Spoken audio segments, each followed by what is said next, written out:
Public programme Brahmapuri ఇండియాలో మరాఠీలో చెప్పారండి. చాలా చక్కటి స్పీచ్. ఈరోజు మొదటి భాగమును విందామండి మనము. జై శ్రీ మాతాజీ.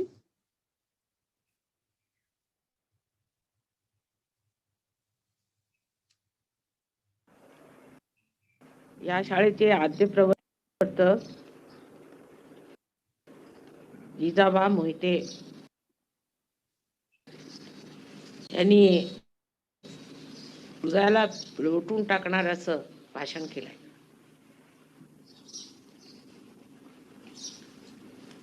आणि मला खरोखर माझ्या अश्रू सुद्धा आवरता आले नाहीत. आपल्या देशातली गरिबी बघून जीवाचा नुसता कोंडमारा होतोय. आणि 42 सालामध्ये आम्ही सुद्धा त्या लहानपणी स्वातंत्र्य युद्धात होतो. माझे वडील आणि आई यांनी गांधीजींना आपलं सर्वस्व वाहिलं होतं. आणि मी सुद्धा गांधीजींच्या बरोबर लहानपणापासून राहिलेली आहे.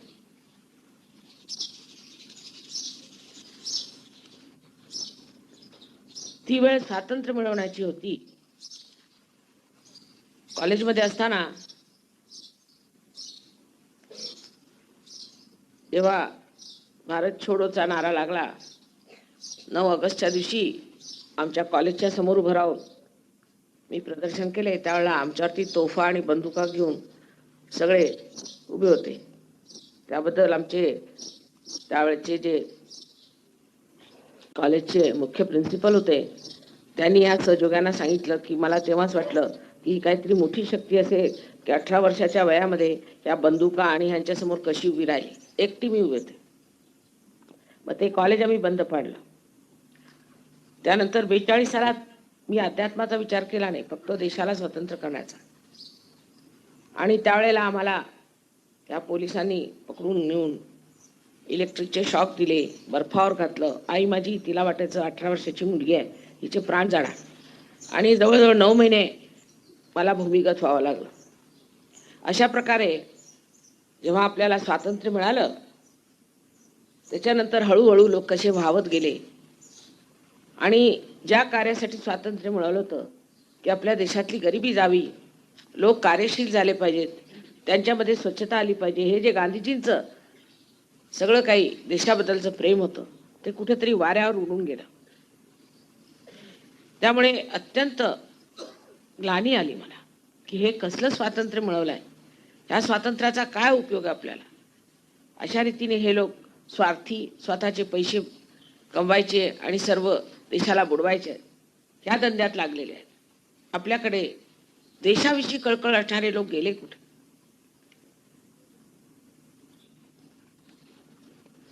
कुठेही गेलं तरी हीच गरिबी बघून माझ्या जीवाला असं होतं की कसं ठीक करायचं, कसं वागायचं.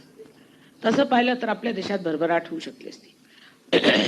भरभराट होण्याचं कारण असं की ज्या ज्या देशाला बाहेरून मदत आली आहे त्यापैकी आपल्या देशाला फारच मदत आली. बाहेरच्या देशातून आपल्या देशाला वर्ल्ड बँकेने पुष्कळ पैसे दिले, त्याबद्दल शंका नाही. आणि ते पैसे आपल्यात न वापरताना आपण ते परत तिकडे स्वित्झर्लंडला पाठवले. इथल्या गरीब लोकांचे पैसे घेऊन आपण स्वित्झर्लंडला सगळे पैसे पाठवले. त्यानंतर ते स्वित्झर्लंड पासूनच पैसे घेऊन वर्ल्ड बँक आपल्याला पैसे देतं. म्हणजे एवंच आपण काहीही न होताना आपण त्याच्यासाठी काय म्हटलं पाहिजे की गरीब झालो इतकंच नाही, पण कर्जबाजारी झालो.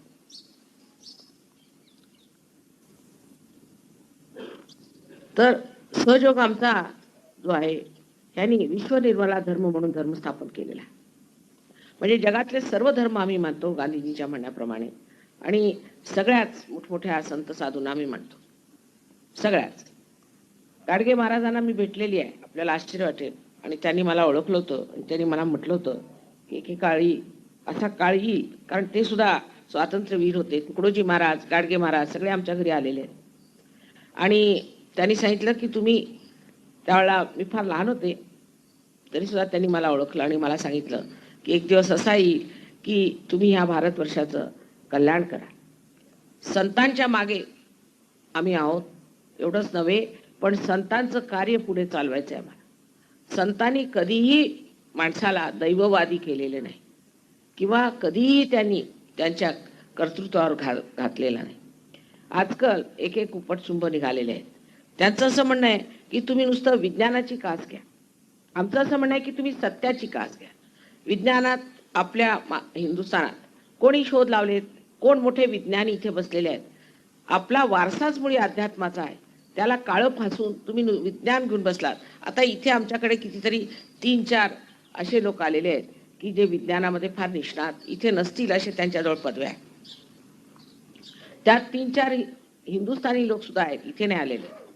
आणि त्यांनी शोध लावलेले आहेत, अनेक शोध लावलेले आहेत आणि त्या शोधातून बरंच काढलेलं आहे.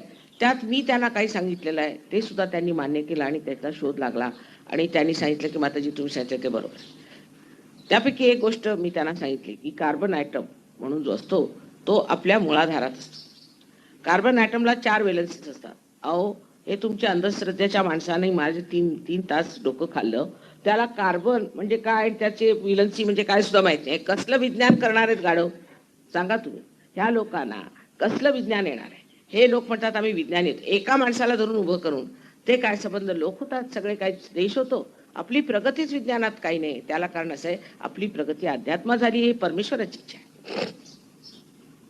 आपली अध्यात्मात एवढ्यासाठी एवढी प्रगती झालेली होती आणि होणार आहे. त्याला कारण असं आहे की झाडासारखं बाहेर सगळीकडे वाढलेलं आहे. विज्ञान हे झाडासारखं बाहेर वाढलंय पण त्याच्या मुळाची त्याला माहिती नाही. मुळाशिवाय ते झाड कसं राहणार. ते मूळ ही ते आपल्या भारतात विशेषतः महाराष्ट्रात आहे. हे अध्यात्म नसल्यामुळे विज्ञानाला संस्कृतीच नाही. विज्ञानाला प्रेम कशाची खातात ते माहिती आहे का. प्रेमाची व्याख्या करावी त्यांनी, किंवा कोणतीही जिवंत वस्तू कशी कार्य करते त्याबद्दल ते काही सांगू शकत नाही. एका बीला जर तुम्ही मातीत घातलं तर ते कसं वर येतं, त्याच्यात कोणती क्रिया घडते ते सांगू शकत नाही. विज्ञानाला आपली मर्यादा आहे आणि अध्यात्माला मर्यादा नाहीत. पण त्याला अभ्यास दिले पाहिजे, त्यात उतरलं पाहिजे आणि वाढ करून घेतली पाहिजे. विज्ञानाबद्दल अर्थात माझं असं म्हणणं आहे की मी परवा मागे सांगितलं होतं की तुमच्या इथल्या मुलांना आम्ही विज्ञान वगैरे शिकवू, सगळं काही शिकवू, पण ते मुख्य नव्हे. विज्ञानाला नेहमी अध्यात्माची जोड पाहिजे. आता आमच्याकडे 3 असे मोठमोठाले होऊन गेलेले आहेत लेखक, आणखीन परत विज्ञानशास्त्री, की ज्यांनी मी सांगितलेल्या गोष्टीवरती रिसर्च केला आणि 3ही गोष्टी त्यांनी सिद्ध करून दाखवल्या. पहिली गोष्ट अशी सांगितली मी की कार्बन ॲटममध्ये जर तुम्ही त्याचा जर फोटो घेतला आणि त्याचं जर तुम्ही मॉडेल बनवलं तर तुम्ही जर एकीकडून दुसरीकडे बघाल, त्या ॲटमची मांडणी अशी आहे, त्याच्या वेलन्सीसची अशी मांडणी आहे की जर तुम्ही डावीकडून जर तुम्ही बघितलं उजवीकडे तर तुम्हाला ओंकार लिहिलेला दिसेल, आणि तुम्ही जर उजवीकडून डावीकडे बघितलं तर तुम्हाला स्वस्तिक दिसेल, आणि जर तुम्ही खालून वर बघितलं तर तुम्हाला क्रॉस दिसेल. आणि त्यांनी करून बघितलं आणि सिद्ध केलं की असं झालेलं आहे. हे फार फार मोठे सायंटिस्ट आहेत दोघं जण, एक बेल्जियमचे आणि एक अमेरिकेचे, आणि ते दोघंही फार मोठ्या जागेवर आज आहेत. दुसरी गोष्ट मी त्यांना अशी सांगितली की माणसाच्या पुष्कळ वर्षापूर्वीची गोष्ट आहे, जेव्हा आपल्याला चैतन्य येतं हातामध्ये. खरं म्हणजे गाडगे महाराज त्यावेळेला एवढ्या स्वातंत्र्य युद्धात आणि ह्या सर्व कार्यात फसलेले होते, नाही तर त्यांनी हेच कार्य केलं असतं. गांधीजींनी सुद्धा हेच कार्य केलं असतं, पण ती वेळ नव्हती, स्वातंत्र्याची वेळ होती. नाही तर माझं जे कार्य आहे ते त्यांच्यापासून झालंय. त्यांनीच हे कार्य पुढे करायचं स्वातंत्र्य मिळाल्यावर असं ठरवलेलं, पण करणार कसं. स्वातंत्र्य मिळाल्यानंतर ते किती दिवस राहिले, फारच कमी दिवस, ते सगळेच वैकुंठवासी झाले. बरं, मग दुसरी गोष्ट मी सांगितली की आपल्यामध्ये प्रत्येकामध्ये जीवात्मा असतो आणि तो आपल्या पाठीच्या कण्यावरती 7 असे लूप्स करून बसलेला आहे. लूप्स म्हणजे असे त्याला आपण म्हणू की मराठीमध्ये त्याला काय म्हणतात, त्रिज्या म्हणतात, वर्तुळ, अर्धवर्तुळाने असे 7 अर्धवर्तुळ आहेत.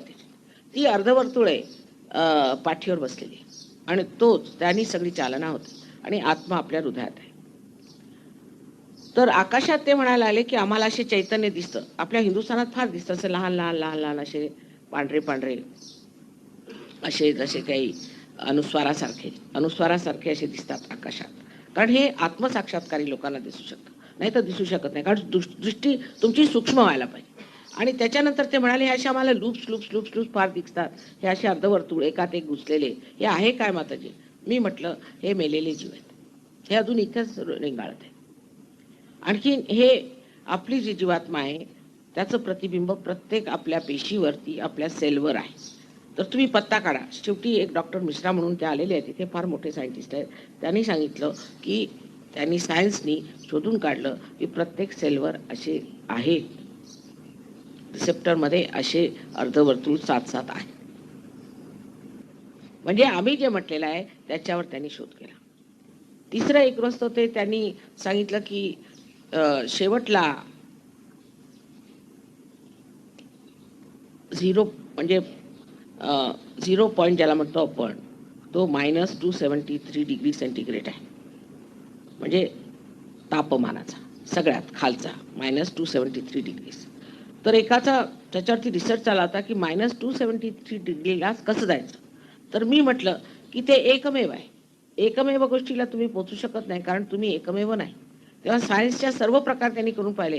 हिलियमचा त्यांनी मी हिलियमवर म्हटलं होतं तू प्रयोग कर, आणि हिलियमवर प्रयोग केल्यावरती त्यांनी पाहिलं की जेव्हा हिलियम थंड होत लागतो तर त्याच्यातले अणुरेणू जे आहेत ते अगदी व्यवस्थित सामूहिकतेने वागतात, अगदी सामूहिक वागतात. जसे काही पक्षी एकत्र चालले असे वागायला लागतात. ते झालं. पण मी म्हटलं जर तुम्हाला एकमेव ह्या परिस्थितीत जायचं आहे जिथे की त्याच टेम्परेचर तुम्हाला -273 डिग्री जाण्याचं असलं तर त्या ठिकाणी पोचताना तुम्हाला चैतन्य वापरावं लागेल, नाही तर जाणारच नाही.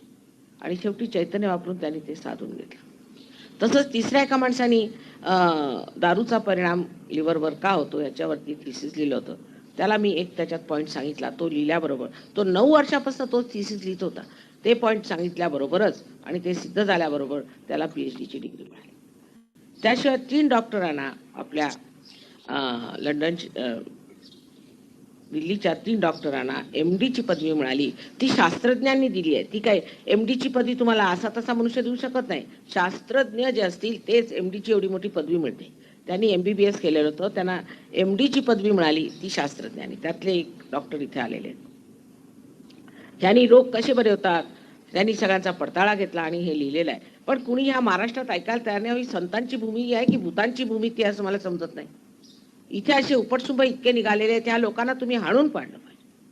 आपला स्वाध्याय करायचा नाही आणि अध्यात्माला मानायचं नाही. आणि एकतर्फी जे काही जीवन यांचं चाललेलं आहे त्या जीवनामधून आता आपण जे परवा पाहिले नमुने की खुनशीपणा जो झाला, या लोकांना मारलं, 18 लोकांना जखमी केलं, बाहेरच्या लोकांना. ह्यांनी काय ह्यांचं बिघडवलं होतं? त्यांना मारायची काय गरज होती? हा खुनशीपणा हे शिकवत आहेत. हे कसले काय लोकांना चांगलं बनवत आहेत, सुदृढ बनवत आहेत. उलट अत्यंत निर्बल होती. आणि पुष्कळशा तिथल्या मुलांनी, लहान लहान मुलं घेऊन गेले ते 16 वर्षापासूनचे खालची मुलं, त्यांना नेऊन दगड मारायला शिकवलं. तर त्यांचे जे आई वडील होती ते मला येऊन म्हणाले, माताजी आमच्या मुलांचं आता काय होणार? त्यांचं तर भूत करून टाकलंय, आता सगळ्यांना दगड मारत फिरणार, उद्या आम्हालाही फिरते. आणि ह्या विज्ञानाचा इतका वाईट परिणाम परदेशात झालेला आहे. ते मी फिरलेली आहे. जे लोक इथेच बसून कुपमंडकासारख्या पुण्याला बसून लिहित बसतात त्यांना रजनीशच फार मोठा मनुष्य वाटतो. म्हणजे काय म्हणावं आता? त्याला तुम्ही बोलवाल का या शाळेत कधी? खेडेगावात तर मार पडेल त्याला गेला कुठे. तर या न्यूजपेपरवाल्यांना सुद्धा तुम्ही पत्र लिहिलं पाहिजे की असले घाणेरड्या गोष्टी तुम्ही छापू नका. माताजी हे कार्य करतायत, तुम्हाला काही दिसत नाही. जे चांगलं कार्य करतात त्यांच्याबद्दल काही लिहायला तुम्हाला नाही. आणि अशा घाणेरड्या माणसाचे तुम्ही माउथपीस झालेल्या तुम्ही सगळ्यांनी म्हणून अशी चळवळ करायला पाहिजे की ही भूमी संतांची आहे. सगळे संत खोटे असं यांचं म्हणणं आहे. ज्ञानेश्वरापासनं तर सगळे संत खोटे आहेत आणि हे अतिशहाणे निघाले. मी त्यांना असं आव्हान दिलं की तुम्ही मला आव्हान देण्यापेक्षा मी तुम्हाला आव्हान देते, 2 ओळी तुम्ही संत ज्ञानेश्वरांसारखे लिहून टाका. जय श्री माताजी अंडी. तर त्यांचं म्हणणं असं की त्यांनी गीतेवरती टीका लिहिली, कबूल, पण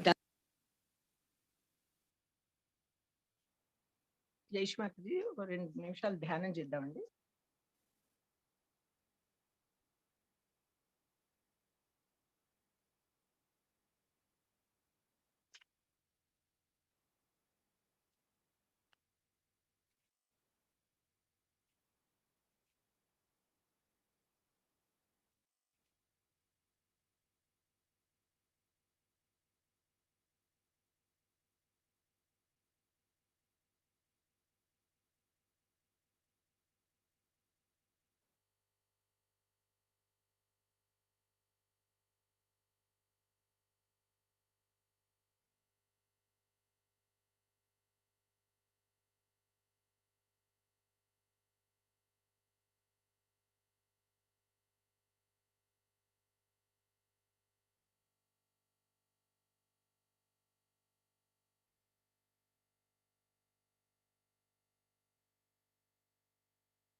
జై శ్రీ మాతాజీ అండి.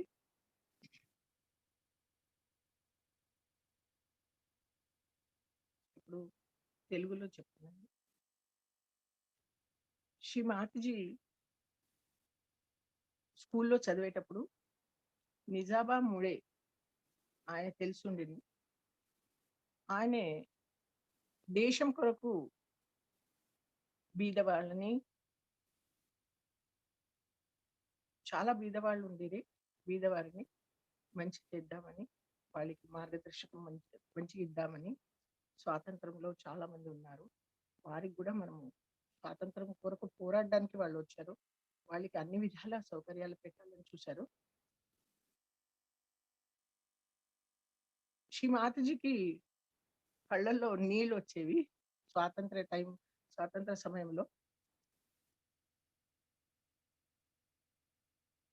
శ్రీ మాతాజీకి అనిపించిందంట, ఈ దేశంలో, మన భారతదేశంలో బీదరికం పోవాలి. అది పోవడానికి ఎలా పోతుంది బీదరికం, నేనేం చేయాలి, అలా మాతాజీకి అనిపించిందంటనండి. తర్వాత 42వ సంవత్సరంలో శ్రీ మాతాజీకి ఆ, మనము ఈ సృష్టిలో ఉండి ఈ బీదరికాన్ని దూరం చేసి ఏమైనా చేయాలి అని ఆలోచన వచ్చి, చిన్నప్పటి నుండి ఆలోచనలు వచ్చేటి. స్వాతంత్రం కొరకు చాలా పనిచేసేవాళ్ళు.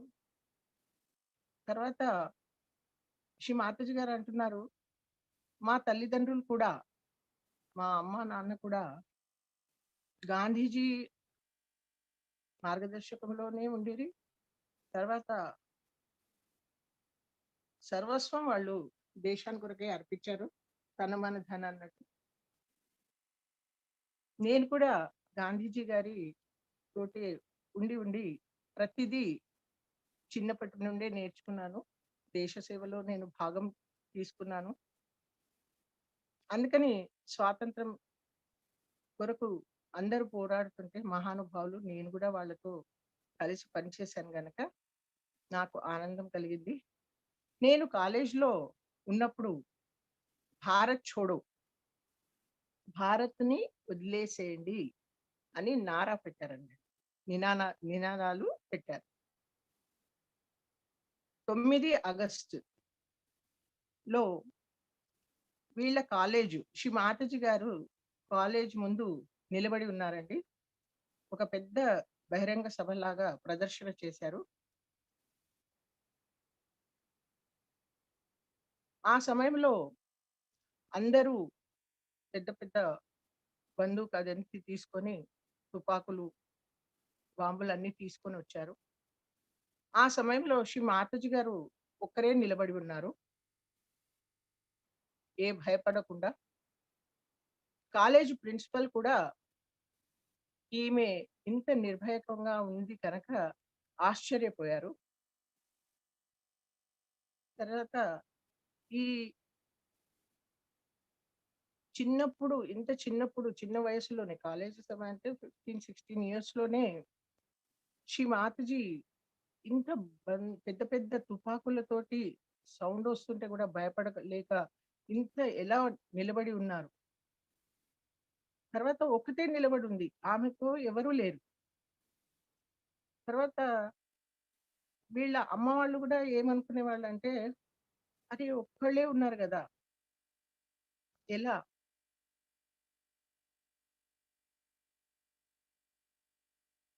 తర్వాత 42 ఇయర్స్ లోపల అప్పుడు ఆలోచన వచ్చేసింది, దేశం కొరకు, స్వాతంత్రం కొరకు మళ్ళీ సమయం వచ్చిందని. పోలీసులు నన్ను పట్టుకొని వెళ్ళారు, ఎలక్ట్రానిక్ షాక్ ఇచ్చారు. తర్వాత ఐస్, మొత్తము ఐస్ లో పెట్టారు, నా మీద వేశారు.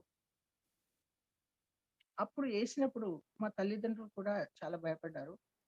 అప్పుడు నా వయసు 18 సంవత్సరాలు. చిన్నమ్మాయి, ఈ చిన్నమ్మాయి మీద ఇంత అఘాయిత్యమా, షాక్ పెట్టడము, తర్వాత బరఫ్ యొక్క ముక్కలు వేయడం. అప్పుడు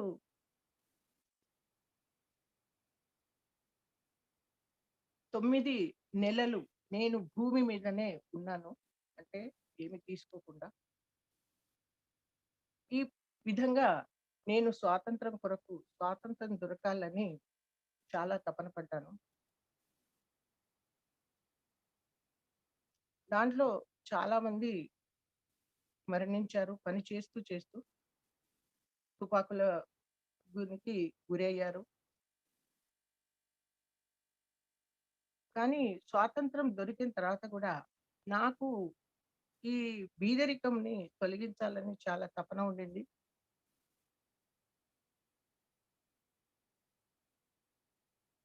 ముందు వాళ్ళలో శుభ్రముగా అంటే మనసు శుభ్రంగా ఉండాలి. మంచిగా కార్యం చేయాలి అని నా తపన ఉండింది. గాంధీజీ దేశంను ప్రేమించేవాళ్ళు, పనిచేసేవారు. కానీ కొద్దిసేపు వాళ్ళ మనసులో నుండి గూడా వెళ్ళిపోయింది. ఆ కారణంగా నాకు చాలా బాధ అనిపించింది. కానీ మళ్ళీ ఈ స్వాతంత్రం కొరకు ఏదైనా మనం చేయాలి. స్వార్థం ఉండొద్దు. ఈ విధంగా డబ్బులు సంపాదించాలి. కానీ సంపాదించింది డబ్బు వ్యర్థం కాకుండా ఏదైనా ఉపయోగపడాలి అనేసి బాగా తపన పడేవాళ్ళు. ఎందుకంటే డబ్బులు వచ్చేవి. కార్యం నడిచేది. ఎక్కడ ఏమి తక్కువ గాకుండా మంచిగా నడిచేది. కానీ నాకెందుకో బాధ అనిపించేది మధ్యలో. వరల్డ్ బ్యాంక్ గూడా అక్కడి నుండి గూడా వచ్చేది. దాంట్లో శంక లేదు. డౌటే లేదంటారు. ఎంత పైసా వచ్చేదంటే ఎన్ని డబ్బులొచ్చాయంటే చాలా డబ్బులొచ్చేది. కానీ అది ఒక విధంగా అంటే ఏ విధంగా ఖర్చు పెట్టాలో అది తెలిసేది గాదు వాళ్ళకి. అదే విధంగా వరల్డ్ బ్యాంక్ నుండి ఏదైతే పంపిస్తున్నారో అది మొత్తము బీద వాళ్ళకిచ్చేవాళ్ళు. విశ్వ నిర్మల ధర్మం సహజ విశ్వ నిర్మల ధర్మము స్థాపన చేశారండి. అంటే మనసులో శ్రీ మాతాజీకి ఉండింది. తర్వాత ఏ ధర్మంను మనము ఇది చేసేది లేదు. అంటే గాంధీజీ కూడా ఏ ధర్మంను కూడా ఇది లేదు. అందరికీ పిలుపునిచ్చేవాళ్ళు. అదే విధంగా శ్రీ మాతాజీ కూడా అదే మార్గంలో చేసి ఏ ధర్మమును కూడా ఎక్కువ కాకుండా స సంత పెద్ద యోగులకు, సాధువులకు అందరికీ కూడా పిలిచేవాళ్ళు. గాడ్గే మహారాజ్ అని ఉండేవారండి. గాడ్గే మహారాజు. తర్వాత గురూజీ మహారాజ్ అని. వాళ్ళు ఎప్పుడు వీళ్ళ ఇంటికొచ్చేవాళ్ళు. వాళ్ళు స్వాతంత్రం గురించి చాలా చెప్పేవాళ్ళు. ఆ చెప్పిన తర్వాత గూడా నాకు చాలా ఆనందమయ్యేది. తర్వాత నన్ను చూసి వాళ్ళు ఎందుకంటే వాళ్ళు మహానుభావులు, సంతులు. కానీ వాళ్ళకి జ్ఞానం చాలా ఉంది. నన్ను చూసి గుర్తుపెట్టారు. ఏమని? "నీవు భారతదేశం యొక్క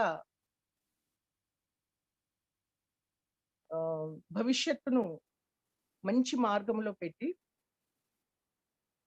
తర్వాత అందరి కష్టాలను నువ్వు దూరం చేయగలవు" అని ఆమె శ్రీ మాతాజీకి చెప్పారండి. మేమందరము నువ్వు వెంట ఉన్నాము. ఎందుకంటే మేము జ్ఞానులము, సాధులము. మేము మీ వెంట ఉంటాము. ఎందుకంటే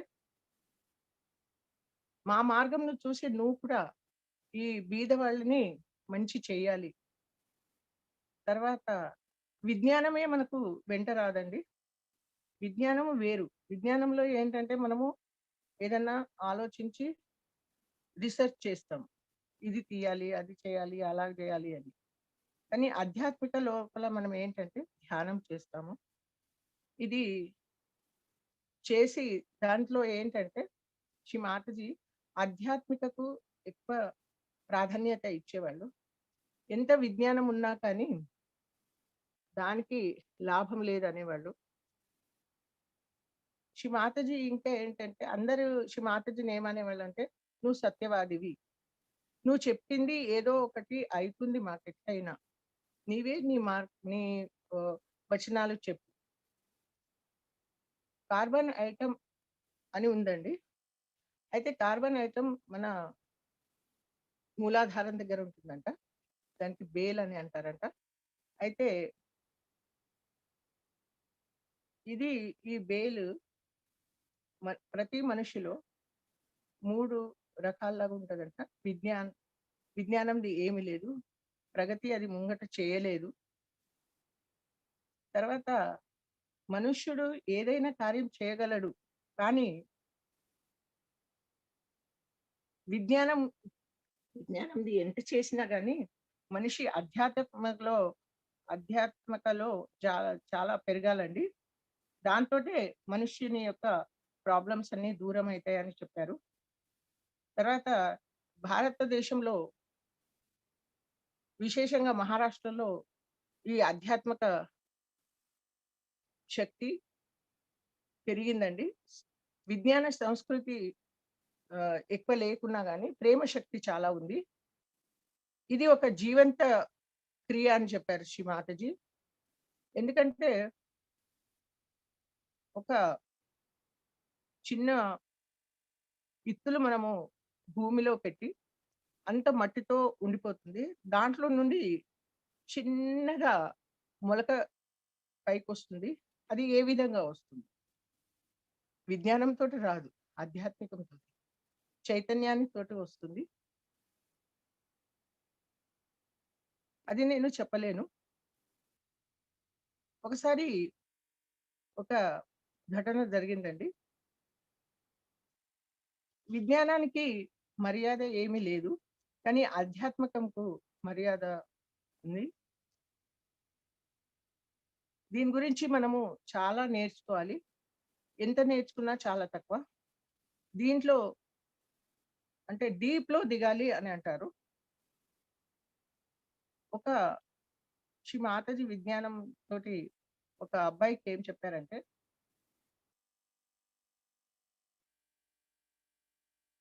మా దగ్గర పెద్ద పెద్ద వాళ్ళొచ్చారు. పెద్ద పెద్ద రైటర్స్ వచ్చారు.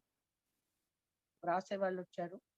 కానీ పెద్ద శాస్త్రి గూడా మా దగ్గర వచ్చారు. పెద్ద ఆలోచనలు రాసి రిసర్చ్ చేశారు. కానీ వాళ్ళు 3 మార్పులు చెప్పారండి. 3 విధాలుగా ఈ కార్బన్ గురించి చెప్పారు. ముందేంటంటే ఫస్ట్ ఐటెమ్ ఏంటంటే విజ్ఞానం, ఆధ్యాత్మము చాలా మంచిగా నడుస్తుందండి. ఈ ఐటెము ఒక ఫోటో తీసేయాలి. ఫోటో తీసిన తర్వాత ఆ ఫోటోను చూస్తూ ఒక మోడల్ చేయాలి. ఆ మోడల్ చేస్తే ఆ ఐటెమ్ అనేది ఎలా ఉంది మనకు తెలుస్తుంది. ఒకటి మీ ఎడమ వైపు నుండి మీరు చూస్తే మీకు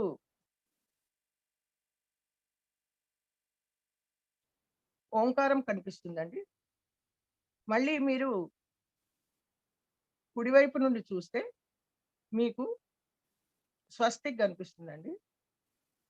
మరి కింది నుండి పై వరకు చూస్తే మీకు క్రాస్ కనిపిస్తుందండి. Jesus cross. ఈ విధంగా ఆయన సిద్ధం చేశాడు. పెద్ద పెద్ద సైంటిస్ట్‌లు బెల్జియం, అమెరికా నుండి వచ్చే పెద్ద పెద్ద సైంటిస్ట్‌లు గూడా విజ్ఞానికులు గూడా ఈరోజు ఉన్నారు. శ్రీ మాతాజీ గారు ఇంకా ఏమంటారంటే, మన దాంట్లో చైతన్యం ఉందండి. ఎవరైతే సహజ చేస్తారో మనుషులున్నారో వాళ్ళకు చైతన్యం ఉంది. ఆ చైతన్యంతోటే నేను స్వాతంత్రం, యుద్ధం దాంట్లో ఉన్నాను. తర్వాత దాంతోటే నేను కార్యం చేయగలిగాను.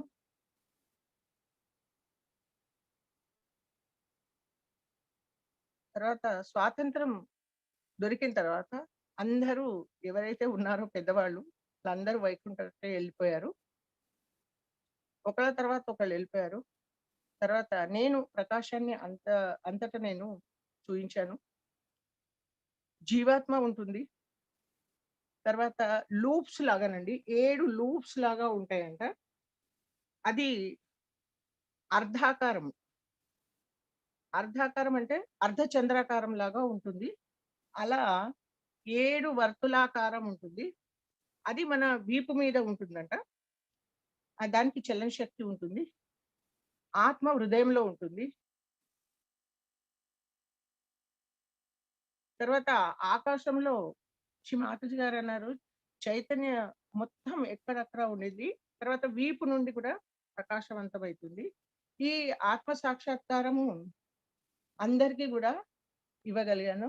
తర్వాత ఇంకొకటి ఏంటంటే లూప్స్ 2 విధాలుగా అంటే ఇట్లా అర్ధవర్తాల వర్తులాకారంలో ఉండిన తర్వాత గూడా అంటే అర్ధ చంద్రాకారంలో ఉన్న తర్వాత కూడా ఆ లూప్స్‌ని ముడివేసినట్టు అంటే ఒక దాంట్లో ఒకటి అటాచ్‌మెంట్ ఉన్నట్టు ఉండిందంట. శ్రీ మాతాజీ దీని గురించి చాలా వివరించారండి. తర్వాత మన సెల్‌లో ఎట్లా ఉంటుందో అదే విధంగా చెప్పారు. తర్వాత లాస్ట్‌లో డాక్టర్ మిశ్రా గూడా వచ్చారు. ఆయన గూడా చాలా పెద్ద సైంటిస్ట్. సైంటిస్ట్ గూడా దీని గురించి బాగా రిసర్చ్ చేశారు. ఆయన గూడా అదే అన్నారు. ప్రతి వాళ్ళలో సెల్స్ ఉంటాయని. దాని తర్వాత తను దాని మీద గూడా సైంటిస్ట్ ఉండడం కారణంగా ఆయనే రిసర్చ్ చేశారు. అప్పుడు 2.3 సెంటీగ్రేడ్ వేడి ఉందని తెలిసిందండి. Degree centigrades. తర్వాత హీలియం ప్రయోగంలో కూడా అప్పుడు కూడా తెలిసింది. ఇది కరెక్ట్ ఉందని. ఈ విధంగా పక్షిలో కూడా చైతన్యాన్ని ఇచ్చేసింది. తర్వాత లాస్ట్‌లో శ్రీ మాతాజీ ఏమంటున్నారంటే, చైతన్యం తోటే మొత్తము ఇలా జరుగుతుంది. ఏ మనిషిలో అయితే చైతన్యం ఉంటుందో, ఆ చైతన్యం మునుముందు వెళ్ళిపోతుంది. ఆ చైతన్య లహరులతోటే అన్ని పనులు జరుగుతాయి. ఇది శ్రీ మాతాజీ చెప్పారు. అందుకని ఆధ్యాత్మకంలో మనం దిగాలి. ఆధ్యాత్మకంలో దిగితే ఏ వస్తువునైనా గాని మనం చైతన్యం ఇచ్చినట్లయితే, ఆ చైతన్యంతోటే అది పెరుగుదల గాని, ఏదైనా గాని జరుగుతుంది అని అన్నారు. తర్వాత శాస్త్రి గూడా దీన్ని సిద్ధపరిచారండి. తర్వాత మన